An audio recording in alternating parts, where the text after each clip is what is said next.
Hi everyone, this is Neil with Rock Our World.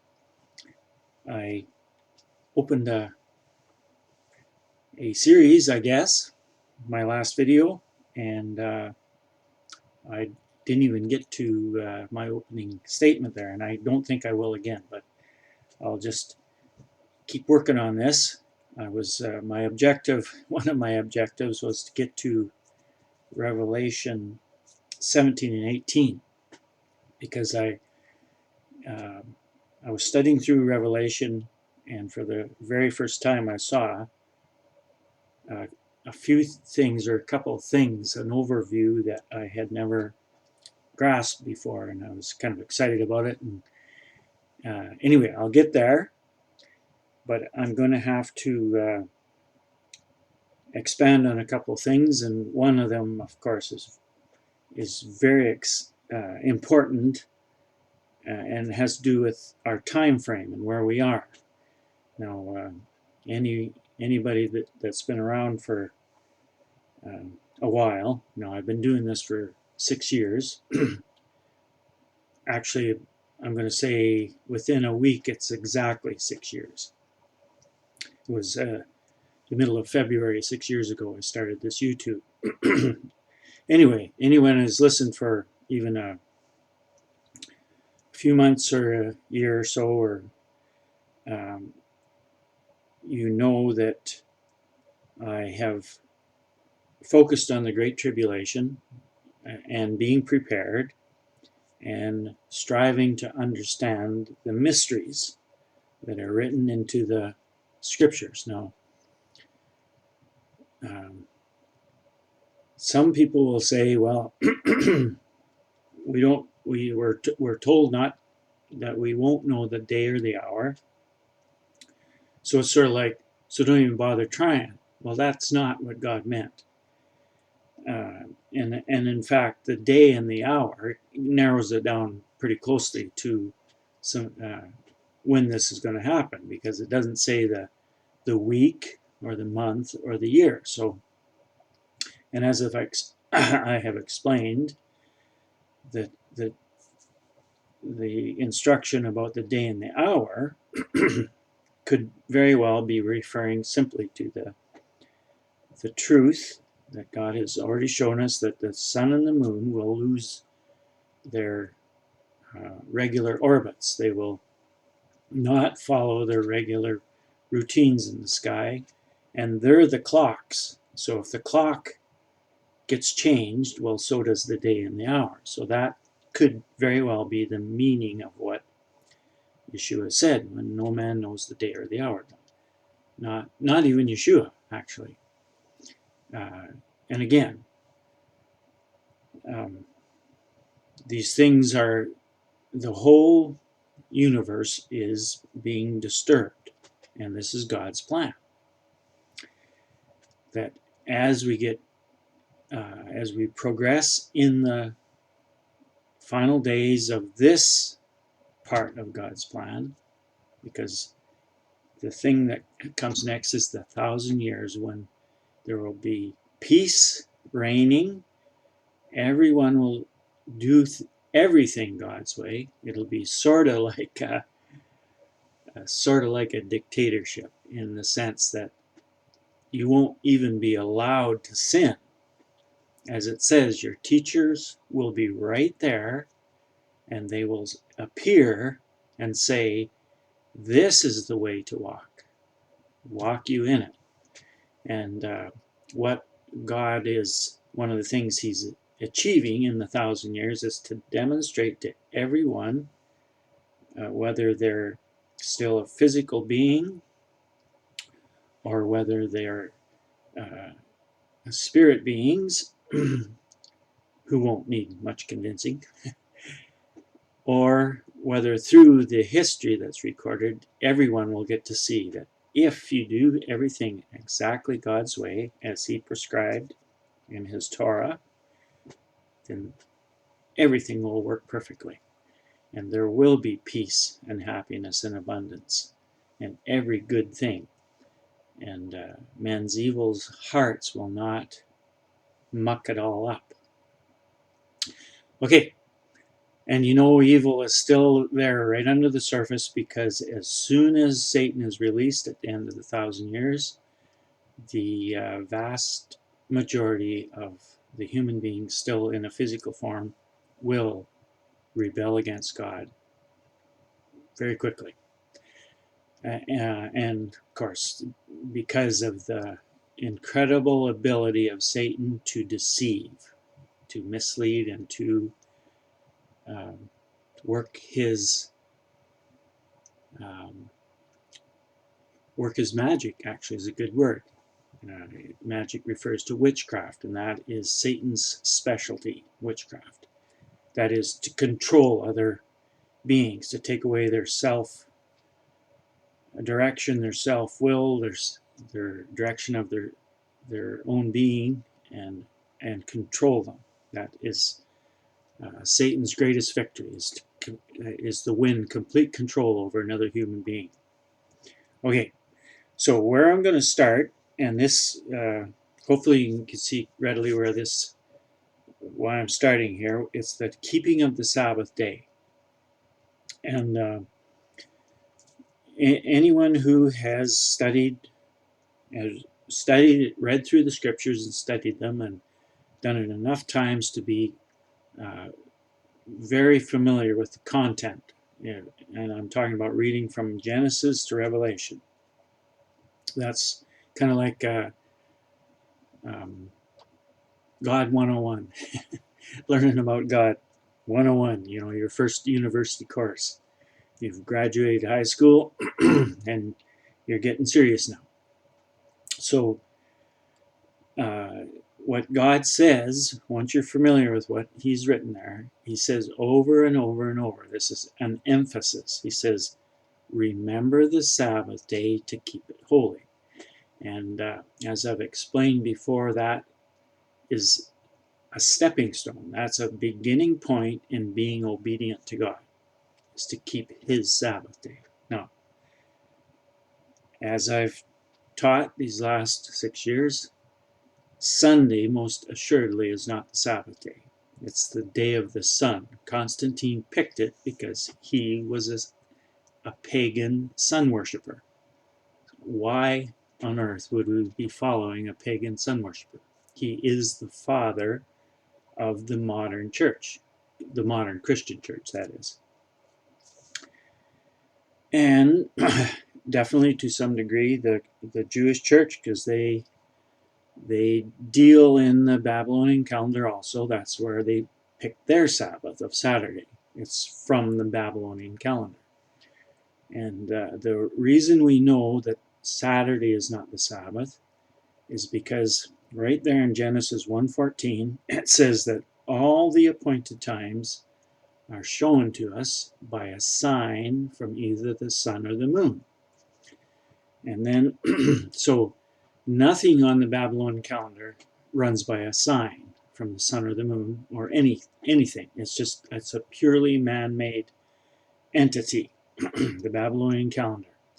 It it comes close to keeping track of time, but because man is limited in his thinking and understanding, and he is separated from God for the most part, he had to come up with something, and as time progressed, he fine-tuned it, and like I said in my last episode, it receives 3 ongoing corrections. One that happens every 4th year, a second one that happens every 100 years, and then a third one that's random. And between those 3 levels of correction, they keep the Babylonian calendar more or less in the right spot as far as tracking the movement of the earth around the sun and marking out a year, which is 365.2244, and then a whole bunch of decimals. It might be even 0.38, I forget. Like, it's just 20 decimals kind of thing. It's a very odd number, and it's always been that way.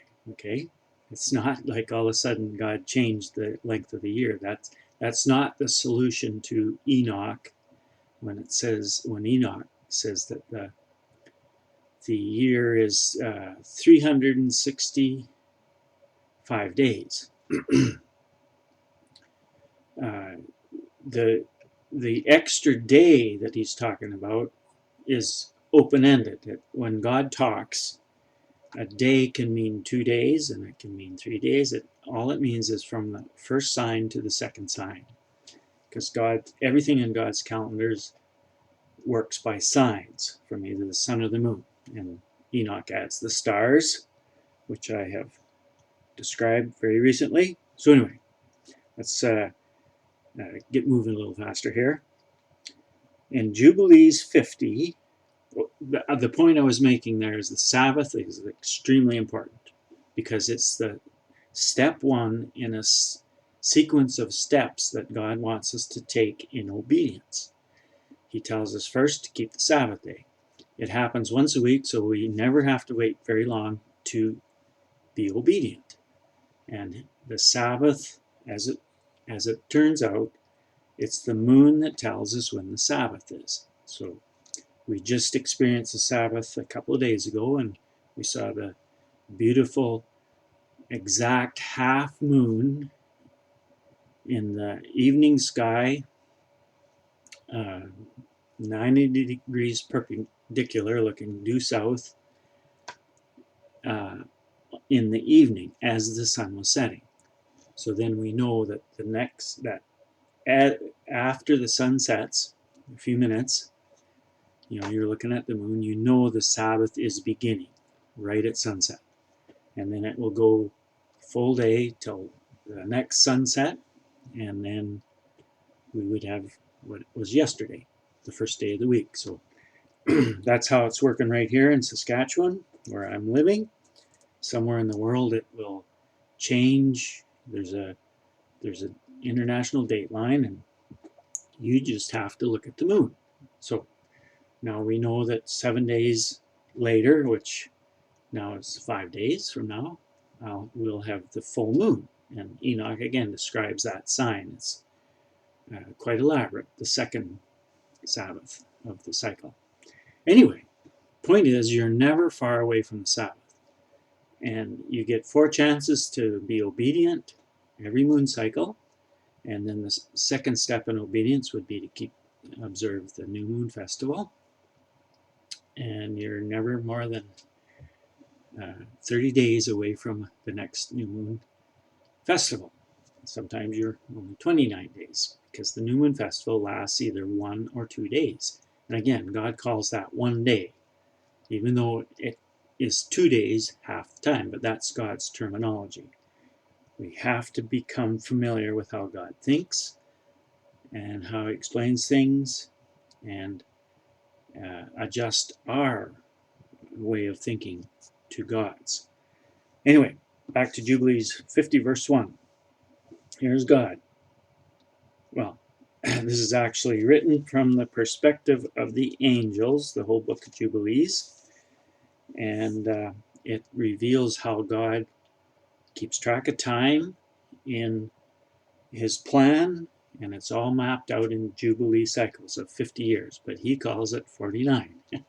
Again, we gotta think like he does, and talk like he does, and assess things, and enumerate things, and so on. Okay, Jubilees 50 verse 1.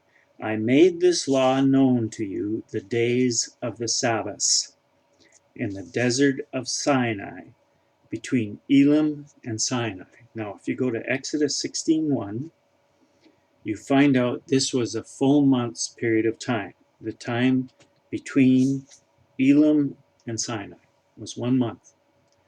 And a month, now God's talking about his month, is 30 days long. All of them are 30 days long. And like I pointed out, in the Jewish system, which is bogus, half of their months are 29 days long.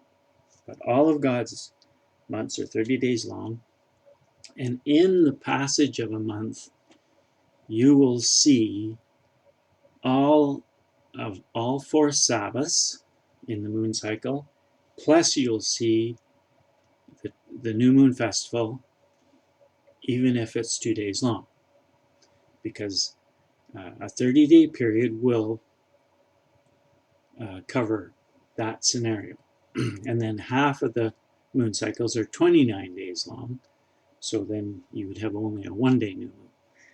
But the bottom line is, in this month's period of time, which I would say the Lord likely picked a 2-day new moon, he showed them the days of the Sabbath. So they're both plural, and days meaning that there's 4 weekly Sabbaths in there, and there's going to be one new moon festival, which is kept in the same way a Sabbath is. That is, that you do not work, you rest, and ultimately you would want to have some focus on the meaning of that day.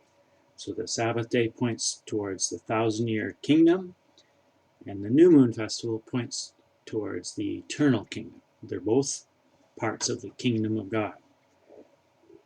Anyway, the point being, God wants us to start with the Sabbath day, and then he wants us to progress to keeping the new moon festival. And then once we have that in place, he wants us to progress to keeping his yearly appointed times. They're not all festivals. That's why all of these days are called appointed times, and you see the full listing in Ezekiel 45:17. The Sabbath day is an appointed time. The new moon festival is. And then we have 8 yearly festivals. Most people say we have 7, but it's 8. And we used to say, well, 7's the complete number. Well, turns out actually 8's more complete than 7. They both have meanings, 7 and 8. The 8th day is an idiom. It's referring to the new moon festival. So that's the day that all males born in that moon cycle would be circumcised on that day, or are to be circumcised.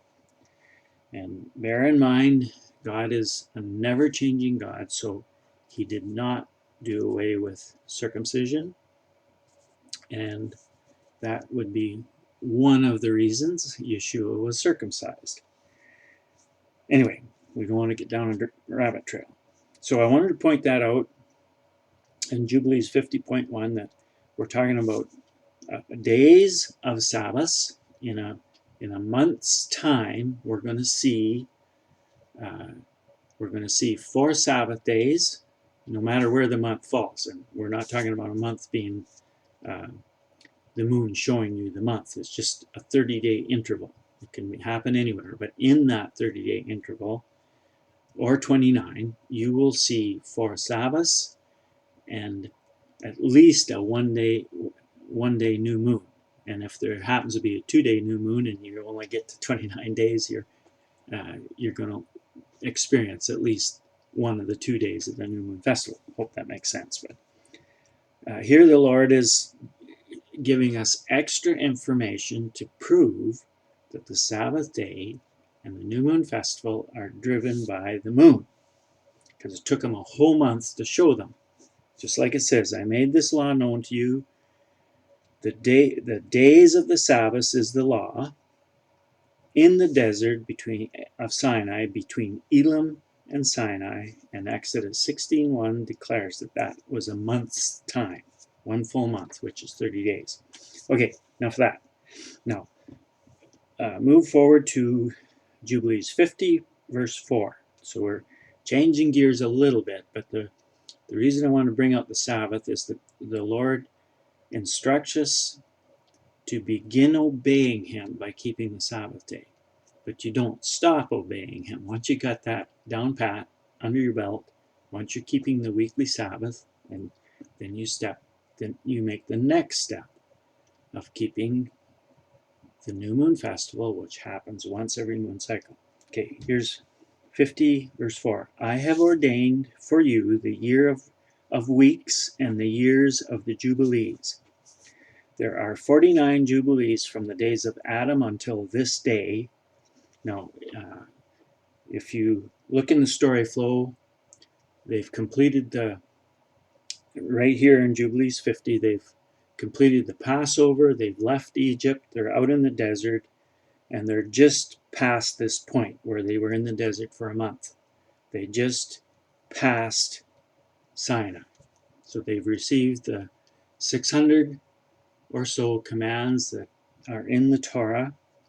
And here's the rhetoric of the angels, like this is dictated to Moses. Moses wrote this down, just like he wrote down the Torah. He wrote down the book of Jubilees. So he had two jobs to do at this point in time. There are 49 Jubilees from the days of Adam until this day. So he's talking about that particular day, 1 month into the desert, and there are there's 1 week and 2 years in addition to the 49. So that's the time frame. They're in the 50th Jubilee, but it's not complete yet. That's what he's saying. So when it says there's 49 Jubilees on that day, plus there's 1 week and 2 years. That means 9 years. That's the very easily coded language. 1 week means 7. 7 and 2, so they're 9 years at this point into the final Jubilee. The 50th Jubilee is unfolding. They've got 9 years done, and there are 40 yet to come for learning the commandments of the Lord, and that's a direct reference to the 40 years they'll experience in the wilderness. They've already been there 1 month, so they got this 40 years remaining until they pass over into the land of Canaan. So I made this point in my last video that I was in error a year ago when I came up with the theory that it was the two parts to the tribulation were 10 and a half and 39 and a half. I was trying to make that theory fly, and I hadn't read this closely enough to recognize that God has already broken it down into 9, 40, and 1. See, the Jubilee year is not accounted for here. That's the one left over. So all of this is prophecy of what's going to happen in the final Jubilee. So in the final Jubilee, which we are now in, we have a time period of 9, and then 40 in the wilderness, and then it leaves 1 year of, I'll call it a year of celebration on the Jubilee year. The Jubilee was reserved for a time period of a complete reset of the economy, of everything, but it was also a year of celebration. You know, everything's working perfectly. We're celebrating. Everybody gets the property returned to them, which again is we know God follows His own rules. So the city of Jerusalem, the surrounding territories, were returned to their proper owner in 1967, June. So we know 66 to 67, atonement to atonement, was a Jubilee year. So then, 2016 to 2017, which is 50 years later, was the next Jubilee.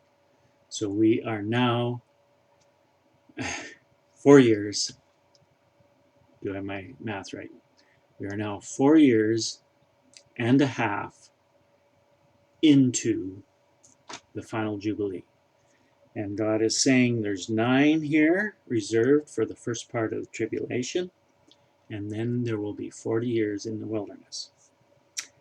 Okay, I'm going to keep on reading just for the sake of you get the whole message in Jubilees 4 and 5. In fact, I'll reread 4. I have ordained for you the year of weeks and the years and the Jubilees. There are 49 Jubilees from the days of Adam until this day, and 1 week and 2 years. So it seems awkward language to us, but what he's saying is we're at 49 plus 9. So right there, the perspective was that they've finished 9 years, and they got 40 years ahead of them in the desert. So there's two parts to the Great Tribulation, as it says in 2nd Baruch 18:2, pretty sure. Baruch had asked the question to the Lord, how long is the Great Tribulation, and where does it occur? In just certain parts of the earth or everywhere? And the Lord answered him and said, the Great Tribulation is everywhere on earth. Everyone experiences it. And it comes in two parts. And it lasts for 7 sevens. For a Jubilee cycle. Okay, I better finish reading this. There are 49 Jubilees from the days of Adam until this day, and 1 week and 2 years. So in other words, there's 49 Jubilees plus the 9 years. So there's 40 years yet to come for learning the commandments of the Lord. And that's what will happen in our last 40 years. We are to learn the commandments of the Lord, of which they're all listed in the Torah, until they pass over into the land of Canaan, crossing the Jordan to the west. And that is, in fact, what will happen again. It will cross the Jordan. Same time in the springtime. The Jubilees shall pass by until Israel is cleansed from all guilt of fornication and uncleanness and pollution and sin and error, and it dwells with confidence in all the land. There shall be no more Satan. So that's talking about the completion, actually, of the 1,000 years, when Satan is finally put away forever.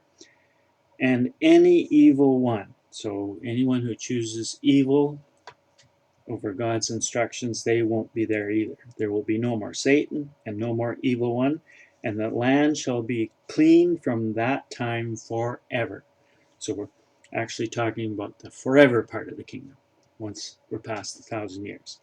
So anyway, hopefully, actually I'll read 7:2. 6 days you shall labor, but the 7th day is the Sabbath of the Lord your God. And God's talking about his Sabbath, not the Jewish Sabbath of Saturday or the Christian Sabbath of Sunday or anybody else's Sabbath. Those are all days on the Babylonian calendar. God does not use Babylon for anything. Babylon is the system that Satan created for his evil purposes. And God will not use anything created by Satan. Anyway, now where are we with all this? So what it boils down to is this is the prophecy. This and all the other records we have the writing, the Torah, the writings of the prophets, and the writings themselves, Psalms, Proverbs, so on. That's the word of God. That's what God says. He says, that's my word. Then we have the what I have called the apostolic writings, which were written in Aramaic, not Greek. So once we translate all that properly and remove all the dogma and the misinformation that Satan put in there to convince the foolish and easily misled, which is most of us, that Jesus came and did away with the law, even though Yeshua himself said, do not think I came to do away with the law of Moses or the writings of the prophets. That's Matthew 5:17-19. So what we have here is we have a God who is now, even though I read this, I don't know a few times already, and it didn't click. We have the prophecy of how this is to unfold. We have two parts to the tribulation. The first part is 9 years long, of which 4.5 are finished. No, 9. Remember that we have two points to the year that are important. We have the first day of the year, which is the Day of Atonement, 10th day of the 7th month. And exactly 1/2 year from that, either direction, is Lamb Selection Day, 10th day of the 7th month, or 1st month. And that was the day Yeshua was chosen to be the lamb slain from the foundation of the world. And then 4 days later, he was crucified on the day of Passover. So we have these two important points to the year, and God will use his festivals for all the important parts of his plan. Step one is for you and I to keep the Sabbath day, and then he'll reveal more. As soon as you're obedient in one thing. So if you're that person who's still doing a Sunday Sabbath or a Saturday Sabbath, you have to change gears. You have to look up in the sky, see where the moon's at, and you have now 5 days of prep. Today is the beginning of the second day of the work week. So wherever you are on earth, you just look up in the sky and see where the moon's at. You got 4 or 5 days, and you can keep the Sabbath. It's right there for anybody to do. And then secondly, a couple of weeks from now, you'll be able to, say 2.5 weeks, you'll be able to experience the New Moon Festival. So that's step 2. But every time you take a step, God will remove the cloud in your mind, our minds and our hearts. Obedience is important. It's not just acknowledging this is important information does not do the job. You have to do it. Okay, so that's the strong encouragement. We have an opportunity to keep God's Sabbath, not the Jewish Sabbath or the Christian Sabbath. Those are not God's Sabbaths. We have the opportunity every week to do this. So Revelation is only a few days away. Doesn't matter. Doesn't matter where you are in your life, how much more time you're going to allot to awakening. You get the chance every 7 days, and then, of course, at the end of the moon cycle, there's the New Moon Festival. So then you have a jump. The Sabbath moves either 1 day or 2 days, but the Sabbath is never very far away, and neither is the New Moon Festival. And then step 3 would be to recognize how you find the yearly appointed times, and they're not far away either. We have the spring festivals just ahead of us. Now, did I finish all my thoughts? So we know that the first fruits, judging from how God operates, will be revealed. And this is me speaking. This is my strong opinion. We know the first fruits will be revealed during the Feast of First Fruits, which is, in fact, a 51-day celebration. And it's the 51 days God says, so we're not including the New Moon Festival days. They're time outside of time. And in Jubilees 6, this is described with the most detail. You start with the Feast of First Fruits, the day of the Feast of First Fruits, which the day Yeshua rose from the dead. Then you count out 7 sevens, which is the celebration of the Jubilee cycle, in which God creates his first fruits. And then the final day, when this is all finished and counted, the day after that 7th Sabbath, weekly Sabbath, that day after is the Feast of Weeks, which Satan was able to counterfeit and call it Pentecost. So now you know where the book of Acts comes into all this. Those people there, those 120 who were the early church, and we have the 12 disciples, 11, and then they had to find a 12th one to replace Judas. Those people were all in the book of Acts. They were counting out these 7 sevens. That's what they were doing. They were waiting till the 7 sevens were counted out, so that the very next day they could celebrate the Feast of Weeks. So now all of that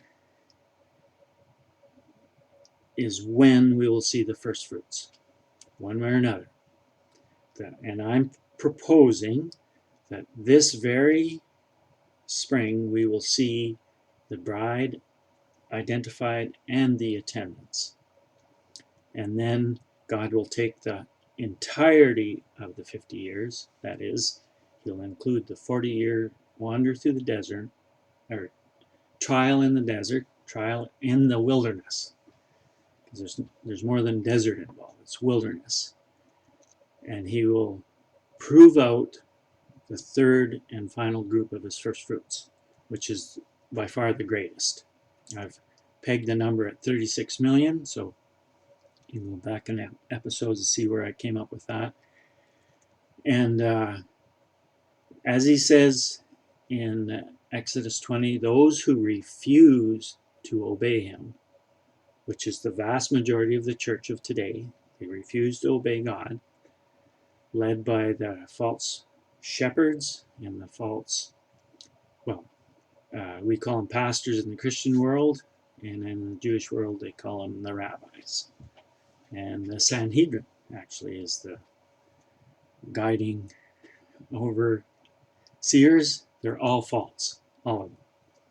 And all our Christian schools, the whole ball of wax is false. The established churches, there's the institutions, starting with Constantine, and then we built this huge thing, and we had the Protestant movement, which was a good movement, and continues to be a good movement. And that's actually what our Canadian truckers are representing right now. They're protesting against the establishment, and I'm prophesying, let's put it that way, that this will spill over into believers, and is spilling over in believers that will stand up and say, quit teaching us false information. They'll tell the church, stop telling us lies. Anyway, 37. I'm just about out of time. Haven't got too far, but hopefully establish in your minds and hearts that God has given us patterns. He's given us prophecies, and he's showing us now, as we get closer and closer, he's giving us more and more details. So what we have here is a prophecy that there'll be 9 years, and as I've explained, 4.5 are already gone. And as far as within the year, the timing, the flight, the final flight, I'm not talking about right immediately ahead of us, because there will be people fleeing as the beast power rises up, and we have the mark of the beast and so on. There'll be people fleeing that. But the final flight, the final exodus, where God gathers everybody who believes in him but still needs fine-tuning. We still need to get Babylon out of the believers. All the false information, and he'll take through this final test, and he said, those who refuse to obey him, that is his Torah. Those who refuse to observe his Torah will never enter his land, and that's Exodus 20. If you read the whole chapter, you'll see that the very strong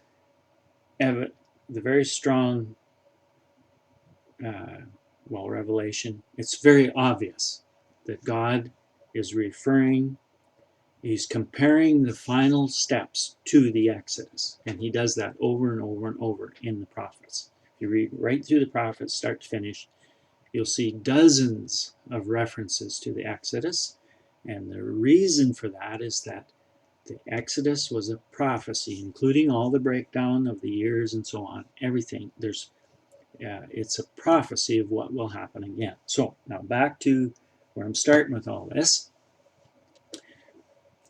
We know the flight, the final exodus will happen on the Passover, but the year starts back in the Day of Atonement.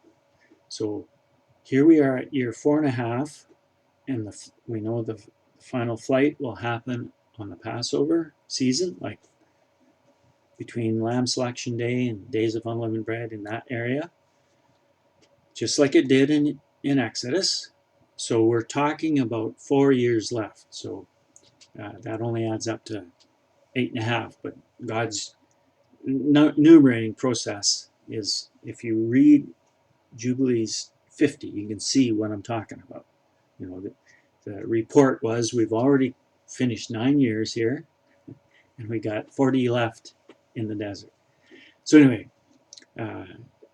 whether I'm off a half year one way or the other, which there's lots of people with my same brain, you know, you kind of get, because we're used to the Babylonian system and the way men count and the way we run our world, it's not the way God does. So the bottom line is we've run out of wiggle room here. If we got 4 years left, we got 4 separate accounts between the book of Revelation and the book of Daniel. There's 4 references to a 3.5 year period, and there's 2 references to 3.5 times something. That's a different set. That's a different. There's a mystery revealed in that, and I've explained that it means a Jubilee cycle. It's 3.5 times 14 is what the solution is. That's something different, and that's how long it'll take this third group to be purified. This third group, this biggest group, the guests to the wedding, will take a full Jubilee to be purified. But the first 2 groups will take this 3.5 year. Everything happens within this 3.5 year period, and because we only got 4 left, there's no wiggle room left.